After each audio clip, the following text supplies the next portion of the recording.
Olá, começa agora mais um boletim informativo direto da redação do Jornal Diário e Diário TV.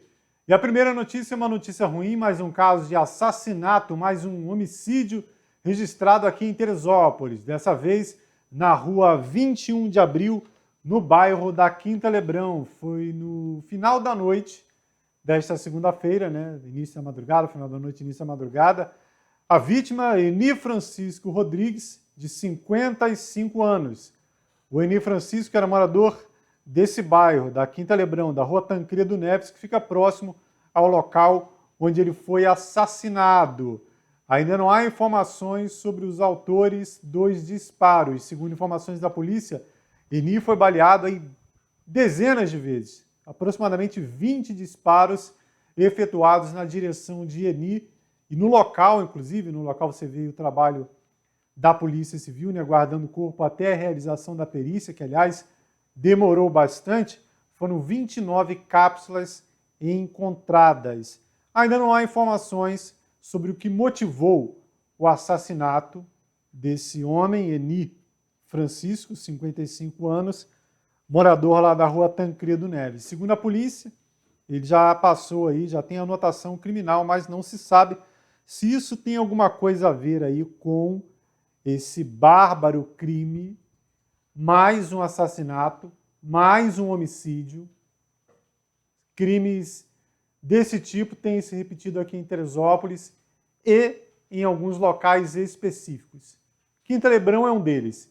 Quinta Lebrão, Vale da Revolta, Fonte Santa ali na região do Paná e também aí as divisões do populoso São Pedro, Rosário, Perpétuo e Pimentel. Bom, se você tiver alguma informação que possa auxiliar aí a polícia a identificar o autor ou autores dos disparos contra esse homem, ligue para os telefones aí do Disque Denúncia, 190-2742-7755 e 998-17-7508, lembrando que não é necessário se identificar.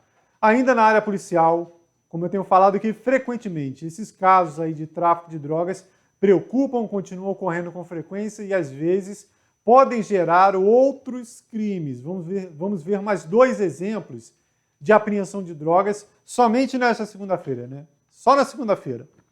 Esse aí foi lá no final da rua Capixaba, fica aí entre o bairro de São Pedro tem algumas divisões, a Igreja Primor e o bairro de São Pedro, ali o início de São Pedro, onde tem a igreja de mesmo nome, tem um local conhecido como Alemão, é aquela parte mais alta de São Pedro ali no final da rua Capixaba. Nesse local aí, a Patamo, são duas equipes da Patamo, com apoio ainda da supervisão, eles encontraram esse material escondido dentro de uma parede aí de uma residência, 60 embalagens de cocaína. Nessa ocorrência especificamente, ninguém foi preso. A outra ocorrência não foi muito longe dali, foi no bairro do Perpétuo, está a imagem cedida pelo Totó Online. Nesse caso específico aí, trabalho da Patamo e do Setor Bravo, também do 30º Batalhão de Polícia Militar. Nesse caso específico, um adolescente foi encontrado com todo esse material, 60 embalagens de cocaína, 102 embalagens de cannabis sativa, popularmente conhecida como maconha, e olha só, 130 embalagens de crack. De crack. É o resto do resto e tem sido cada vez mais encontrado aqui em Teresópolis. Ou seja, a preocupação é cada vez maior. Uma motocicleta foi furtada, vamos divulgar as imagens aqui, caso você tenha visto essa moto aí em algum canto da cidade, foi furtada durante a última madrugada.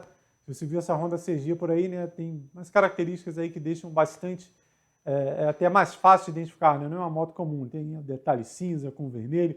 Se você viu essa moto circulando por aí, ligue para a polícia, aqueles telefones que eu acabei de passar, os telefones aí do 30º Batalhão de Polícia Militar, vamos ver se a gente ajuda a pessoa que perdeu a motocicleta para a bandidagem recuperar o seu patrimônio. Agora falando na Polícia Militar, olha só.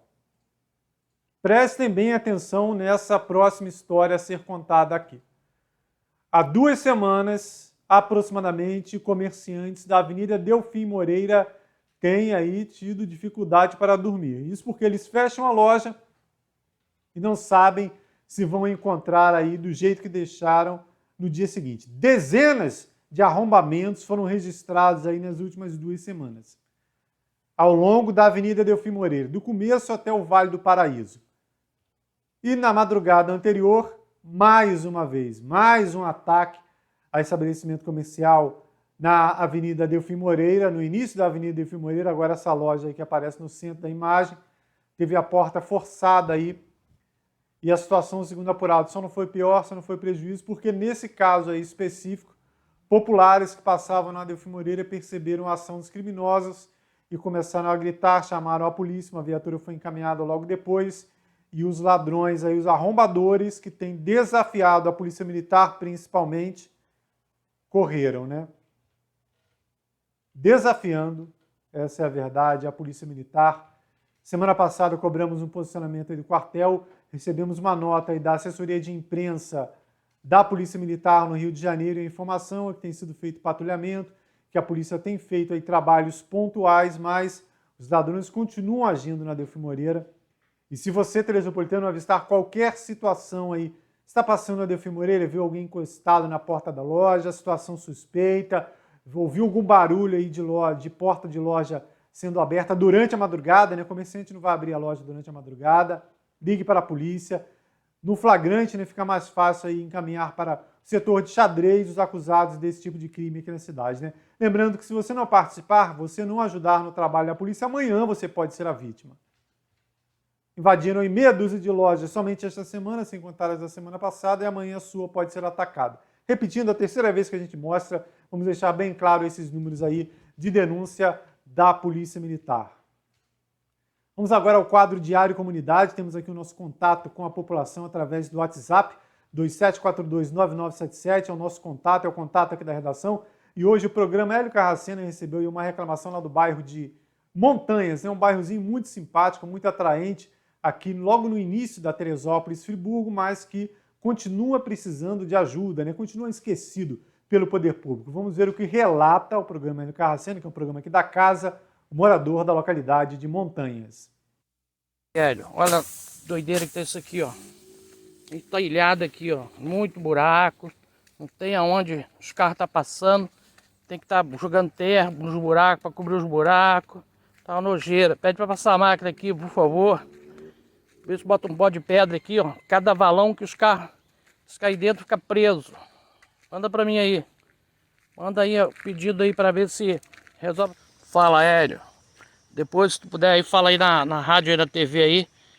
Para lembrar da estrada da montanha. Tá tudo cheio de buraco. Tá ruim de passar aqui, ó. Pede para vir dar uma consertar aqui para mim. Fazendo um favor. Olha só, que doideira que tem isso aqui, ó. Cada valão que tem aqui, ó, buraco, ó. Esse manda pedir para vir cá consertar essa rua. Não tem como passar os carros não, tá muito buraco. Muita nojeira mesmo. Esse manda aí, ver se resolve essa parada aí. Eu sei que você tem o seu conceito aí bom. Pede para vir mandar para cá. Ver se arruma essa rua. Localidade de Montanhas, né? Jeitinho de interior, mas fica bem perto aí da zona urbana do município, né? Aliás, ainda na zona urbana do município, né? Apesar dessa característica de ser ao lado da Teresópolis, Friburgo, e as estradas, né? As ruas, essa especificamente é a principal, a estrada de Montanhas, estão dessa maneira. Olha só que absurdo. Mais um, né, do dia a dia de Teresópolis. A cidade é feita de diversos elementos, a gente logicamente cobra do poder público quando tem que cobrar, a gente atentou aí para a questão da estrada de Montanhas, entre outros problemas, mas na maioria das vezes, aliás, em boa parte das vezes, né, consertando aqui, né, em boa parte das vezes, a população é que contribui para que a situação fique ainda pior. Olha só o flagrante feito pela Secretaria de Serviços Públicos no centro da cidade. Uma pessoa fechou o bueiro, meteu concreto. Tá aí, ó, meteu concreto no bueiro e fechou o bueiro. Provavelmente tinha mau cheiro no bueiro, né, para não atrapalhar o estabelecimento. Concretou. Vamos ver o que fala o secretário municipal de Serviços Públicos, Davi Serafim, que na tarde desta terça-feira concedeu entrevista ao repórter Luiz Bandeira. Estamos aqui no Parque Regadas, ao lado do secretário municipal de Serviços Públicos, Davi Serafim, que vai trazer algumas informações ao nosso público aqui a respeito do trabalho que vem sendo feito pela pasta para minimizar os transtornos causados pelos alagamentos, sobretudo aqui no centro da cidade, no Parque Regadas, né, Davi? Foi um trabalho árduo para poder solucionar um problema que vinha afetando os comerciantes, a população em geral, aqui nessa área aqui do Parque Regadas, né? Sim, tanto no Parque Regadas, como eu sempre falo, Manuel Lebrão, todo o bairro Alto, por exemplo, centro da cidade. A gente tem feito esse trabalho já há 2 anos, como eu falei anteriormente, limpando o ralo, tirando a sujeira, limpando as galerias. E a gente aproveita a audiência de vocês, pedir a colaboração dos comerciantes, dos moradores, da população, que a gente varre a cidade tanto durante o dia quanto durante a noite. De madrugada a gente tem equipe varrendo, limpando o ralo, tirando sujeira da boca de lobo, né, para que não aconteça isso. Mas infelizmente a gente se depara cada dia com mais sujeira, com mais falta de colaboração da população nisso aí. A Prefeitura tem trabalhado diuturnamente para que isso não aconteça. Portanto, nessas chuvas aí tivemos pouquíssimas coisas de alagamento grave, não tivemos nada, um pouquinho porque o rio encheu demais. Sim. E aí não tem jeito, mas escoou tudo perfeitamente. Agora, Davi, nós tivemos aquele problema lá no final da reta, próximo da Casa de Saúde, porque um colchão, por exemplo, foi parar dentro da galeria de águas pluviais, né? Esse é um problema que é a população que acaba causando, não é isso? Então, a gente precisa trazer essa conscientização também da população para que colabore, não é só ficar cobrando do setor público, não é isso?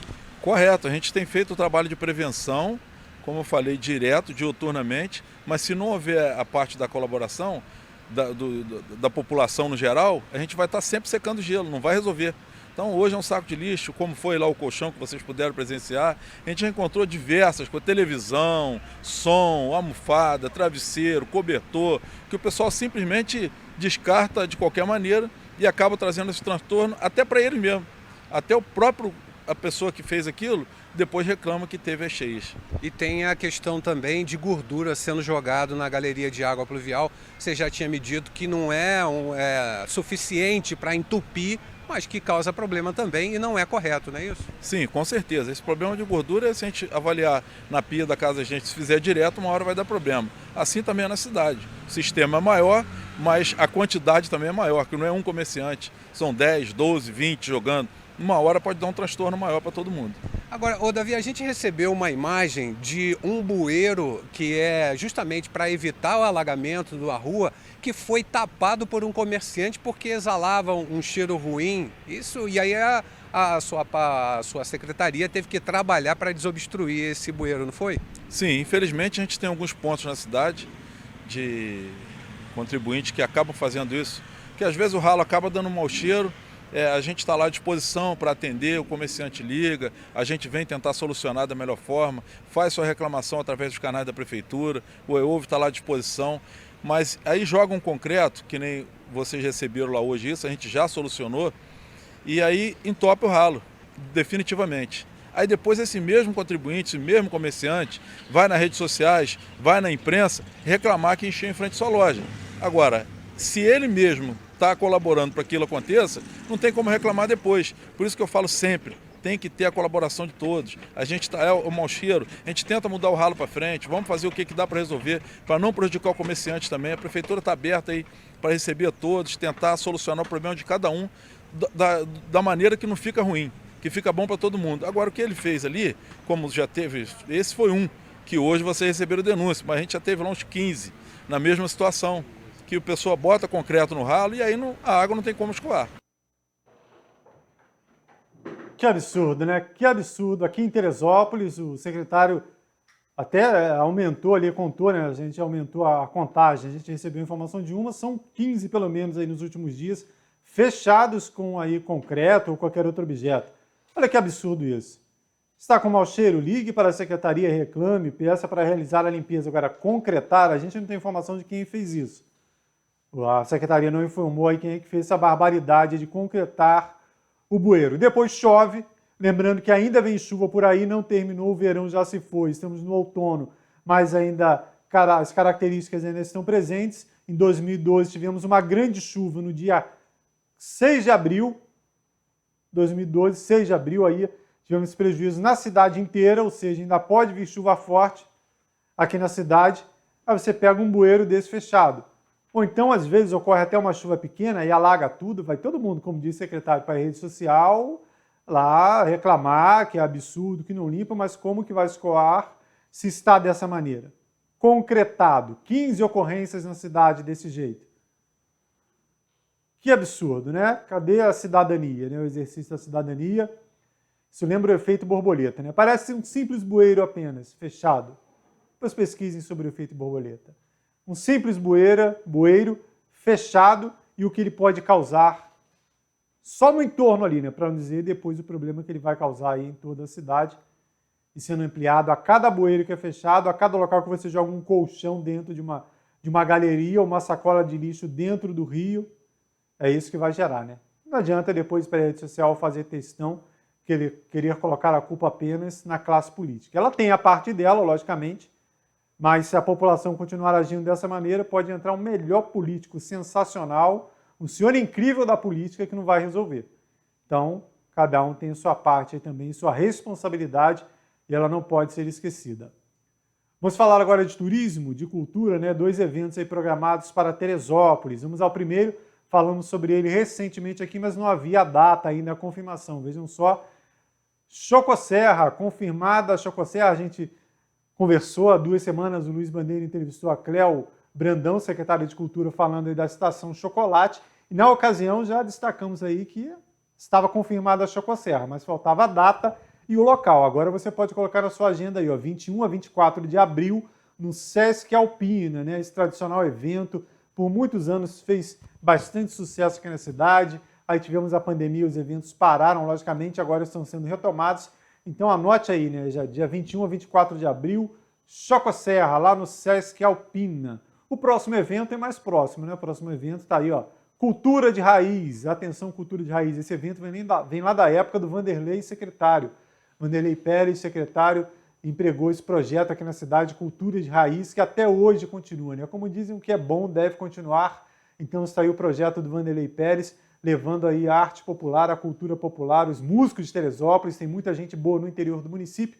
E a próxima edição está marcada aí, ó, dia 3 de abril, domingo, a partir das 10 da manhã, na Casa de Cultura, lá no bairro de Fátima, né? Vamos prestigiar o Cultura de Raiz. É um evento muito legal, né? Além de música, às vezes tem distribuição de bolo de milho, entre outros atrativos, lá na Casa de Cultura, no bairro de Fátima.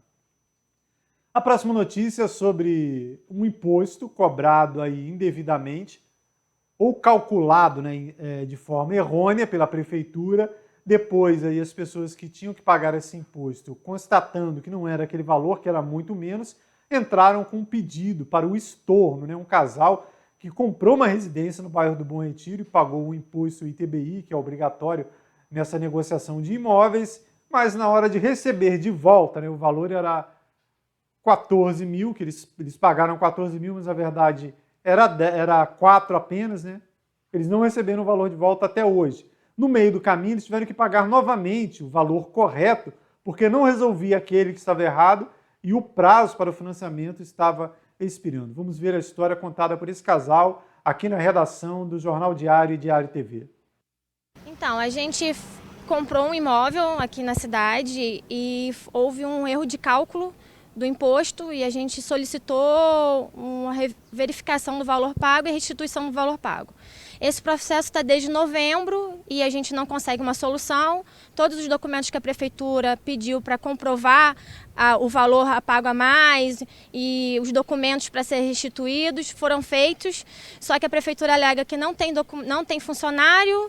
E quando a gente questiona a demora, a falta de funcionário, ou tem processo desde 2017 que está aguardando. Ou seja, eu que sente espere, né? É complicado. Márcia, no meio do caminho vocês tiveram que pagar um outro imposto ainda, né? Por causa de uns trâmites que estavam correndo, né? A gente teve que pagar um outro, por causa que conforme a gente estava comprando a casa, fazendo financiamento, senão ia acabar o tempo, né? Aí a gente teve que pagar de novo para não perder essa oportunidade. Imposto estadual. Isso, exatamente. Foram dois impostos, foram 2 ITBIs. O primeiro que foi pago a mais e o segundo a gente teve que pagar porque sem o ITBI eu não consigo dar entrada no cartório. E tem prazo para se fazer isso. Eu estava extinguindo, faltava 20 dias para eu entregar a documentação junto ao banco e ainda precisava passar pelo cartório ainda. Então foram pagos 2 impostos.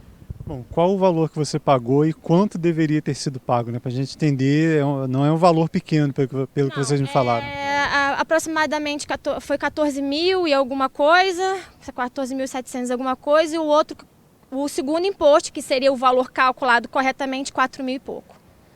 Então é um valor bem grande aguardando, né? Bem grande, Bem grande para a prefeitura falar que na primeira vez, falando, não, tá certo, tá correto. Né? Fizeram os cálculos Foi lá. a primeira imóvel que a gente comprou, a gente nunca tinha passado por esse processo. Então, assim, se falam pra gente que tá certo, eu vou acreditar, né? Só que não foi bem assim.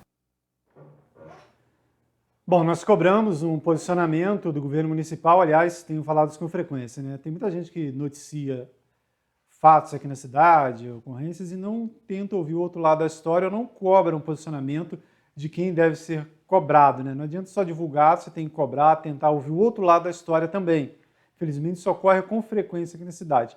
Nós, então, entramos em contato com a prefeitura para saber aí o posicionamento, né, da prefeitura nessa história aí de devolução, de estorno, de valor cobrado erroneamente. A prefeitura se defende dizendo que esse cálculo aí feito de maneira errada não foi feito por ela, e sim pelo banco. Posição da prefeitura sobre essa questão. E também foi informado o seguinte, essa é a nota encaminhada aqui para a redação através da assessoria de comunicação. O processo de restituição foi formalizado sob alegação de erro no contrato bancário e não erro de cálculo da prefeitura, conforme documento assinado e entregue na Secretaria de Fazenda. Para que o processo de restituição seja formalizado de forma a não ter exigências, é disponibilizado um checklist. Mesmo assim, alguns documentos não constavam na formalização. Por esse motivo, o processo ficou em exigência. Após a entrega dos documentos, ainda permanece em exigência, pois uma procuração constante no processo dá poderes para atuar junto à prefeitura na restituição de guia. Ela informa de um erro ali nessa guia apresentada lá na prefeitura. Então está aí a história, né? Esperamos que seja solucionada, né? Porque, para um lado, é ruim para a prefeitura, né? Que está nesse lado da história aí de erro na cobrança de imposto, desse ITBI, e, logicamente, para a Sara e o Márcio, né? Não é um valor pequeno, 14 mil, quase 15 mil reais, né? Em qualquer época é um valor muito alto, nos dias de hoje ainda fica ainda mais complicada a situação. Está aí noticiado o fato, esperamos que em breve seja resolvido, né? A prefeitura e esse casal aí consigam aí resolver essa situação e o valor, quase 15 mil reais, seja estornado. Falando em prefeitura, nesta segunda-feira foram divulgadas imagens de uma creche reinaugurada, uma creche lá no bairro da Granja Florestal, que estava fechada desde a tragédia de 2011. A creche Carinha de Anjo, lá na Granja Florestal, ela vai voltar a servir a comunidade em breve. Segundo a prefeitura, o espaço foi reformado e está pronto para receber 26 alunos de maternal e jardim de infância. As áreas externas e internas receberam nova pintura, a cozinha foi adaptada, os banheiros foram reformados, assim como as salas que abrigarão as turmas. Porém, para que a escola volte a funcionar, a prefeitura lembra que estão chegando ainda mais móveis, né? Novo mobiliário está chegando para complementar e fornecer toda a estrutura necessária para alunos e colaboradores, né? Algumas das escolas aí de 2011 até hoje fechadas, né? Essa aí era uma delas. Tem o exemplo também lá de Ponte Nova, né? Nunca mais reabriram. No caso de Ponte Nova, acredito que seja porque o Rio Paquequer passa bem ao lado, aliás, o Rio Preto, né? O Rio Paquequer deságua um pouquinho antes, né, em Ponte Nova. Já o Rio Preto, aquela escola nunca mais foi reaberta, entre outras aí que ficaram fechadas. E nessa história, principalmente de escolas do interior, desses bairros afastados, as crianças acabam sendo mais prejudicadas, né? Porque se uma creche fecha as portas e uma escola deixa de atender, essas crianças vão ter que se deslocar por uma grande distância para conseguir aí obter o que elas têm por direito, né? Que é a educação, que está previsto lá na Constituição Federal, né? São muitos casos. Recentemente falamos aí daquela situação do transporte escolar aí que é cobrado, né? Que vem sido questionado aí a maneira que esse serviço vem sendo prestado. E estudantes têm que aí viajar às vezes até 40 quilômetros de distância para conseguir estudar, né? Complicado. Então, quando a gente vê a notícia assim, de reabertura de um estabelecimento de ensino, é sempre uma notícia boa de se divulgar.